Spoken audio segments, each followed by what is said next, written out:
52-inch rectangular ultra frame pool.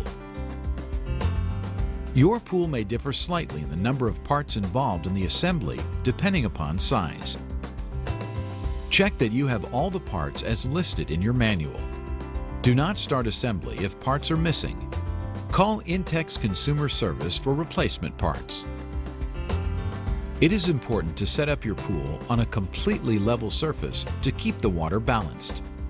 Leave at least 6 feet of clear area on all sides of the pool to accommodate the side supports. The pool can become unstable if it leans to one side.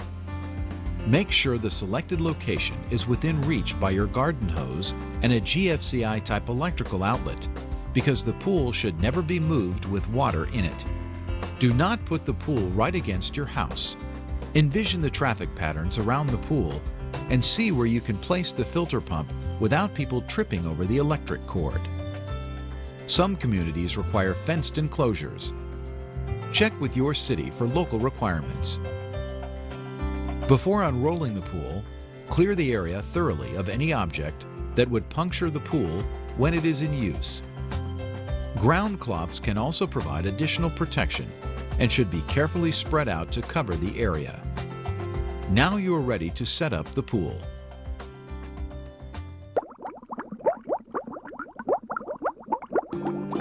Unroll the pool liner on top of the ground cloth, making sure it is right side up.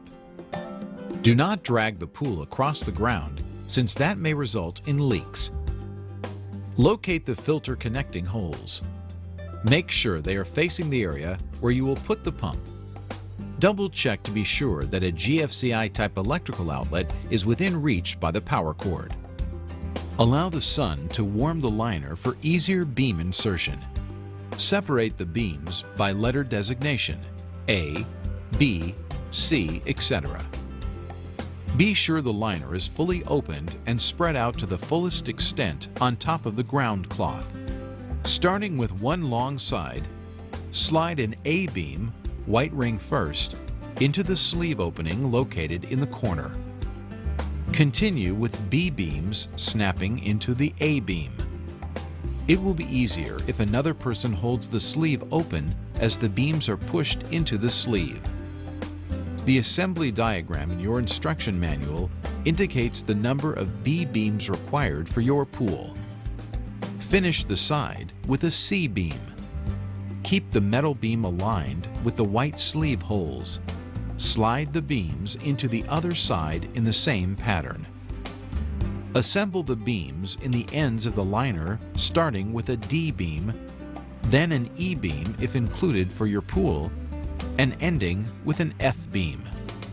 Again, check the hole alignment with the sleeves.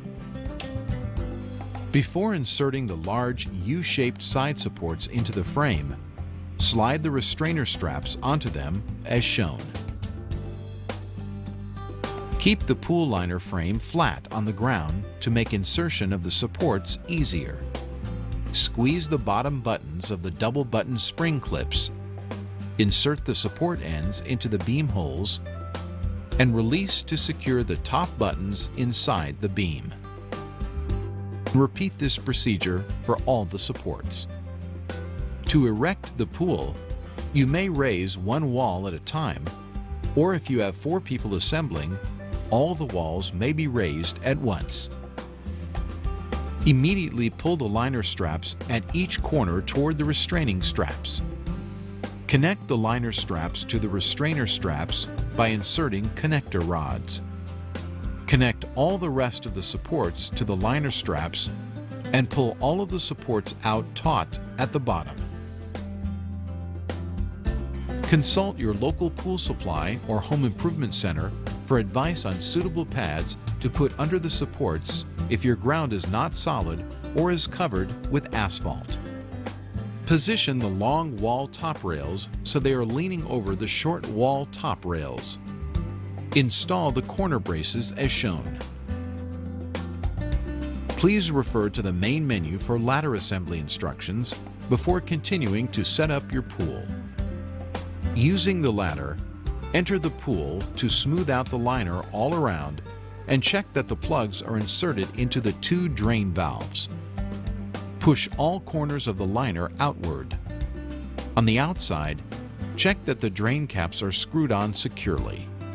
Finally, recheck the filter connector holes to see if they are still facing the area